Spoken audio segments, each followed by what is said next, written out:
Hello and नमस्ते। फेरि पनि मेरो च्यानलमा यहाँहरूलाई स्वागत छ। आज चाहिँ मैले एकदमै मिठो मटर पुलाउको रेसिपी लिएर आएकी छु। भिडियोलाई अन्तिम समयसम्म हेरिदिनु होला। यो रेसिपी हजुरहरूलाई मन परे लाइक र कमेन्ट गरिदिनु होला र यो च्यानलमा यदि नयाँ हुनुहुन्छ भने कृपया सब्स्क्राइब गर्न नबिर्सिदिनु होला।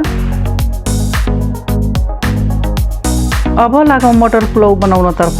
सबैभन्दा पहिला मैले यहाँ 500 ग्राम बासमती लङ राइस आधा घण्टा भिजाएर राखेकी छु।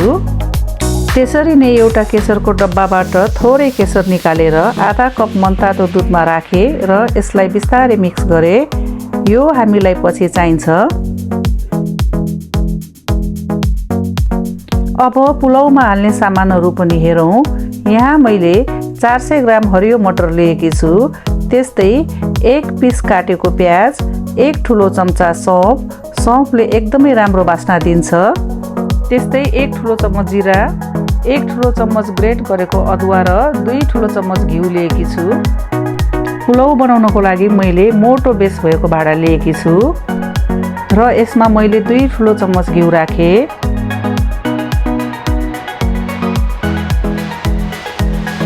अब घिउ राम्रोसँग तातिसकेको छ। यसमा मैले जिरा राखे, त्यस्तै सौफ पनि हाले र अदुवा पनि हाले। अब सबैलाई एकैछिन चलाउँछु।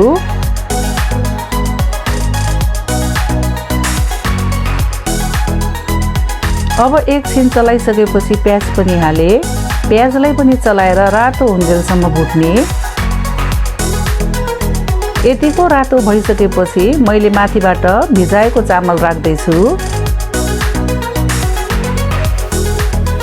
सबै चामल राखिसकेपछि यसलाई समय-समयमा चलाउँदै मिडियम फ्लेममा भुट्नुपर्छ। मैले यो चामललाई लगभग 6-7 मिनेटसम्म भुट्ने छु। ल हेर्नुस्, भुट्दै जाँदा यसको रङ पनि हल्का चेन्ज हुँदै जान्छ। अब यतिको भुटिसकेपछि यसमाथिबाट मैले हरियो मटर राखे र नुन पनि राखे। अब यो सबैलाई राम्रोसित मिक्स गर्ने। अब यो चामलमा 1 लिटर जति तातो पानी हाल्नुपर्छ। यो पानी चाहिँ मैले अघि नै तताउन राखेको थिएँ। अब मैले पानी हाले। पानी राखिसकेपछि एकपल्ट चलाए र ढक्कन लगाएर यसलाई उम्लिन दिनुपर्छ।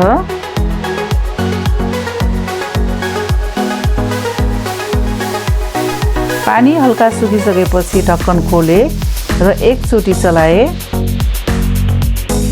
चलाइसकेपछि यसलाई मैले ढक्कन लगाए।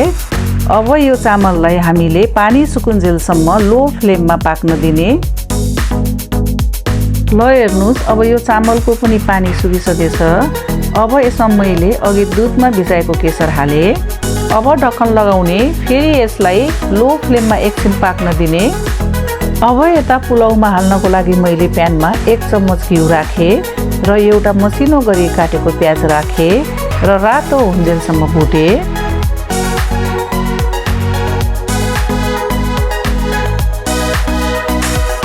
अब यो प्याजलाई मैले पुलाउमाथि हाले र हल्का चारैतिर फैलाए।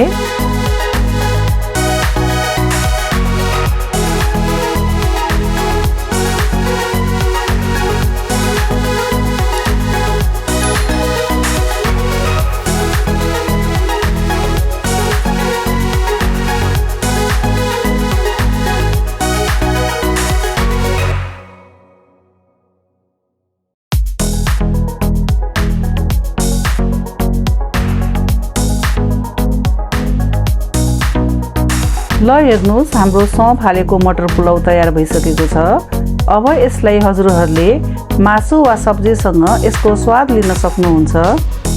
यो रेसिपी हजुरहरूलाई कस्तो लाग्यो? मन परेमा कृपया लाइक र कमेन्ट गरिदिनु होला र यो च्यानलमा नयाँ हुनुहुन्छ भने सब्स्क्राइब गर्न नबिर्सिदिनु होला। फेरि अर्को हप्ता नयाँ रेसिपी लिएर आउनेछु। तबसम्मको लागि नमस्ते।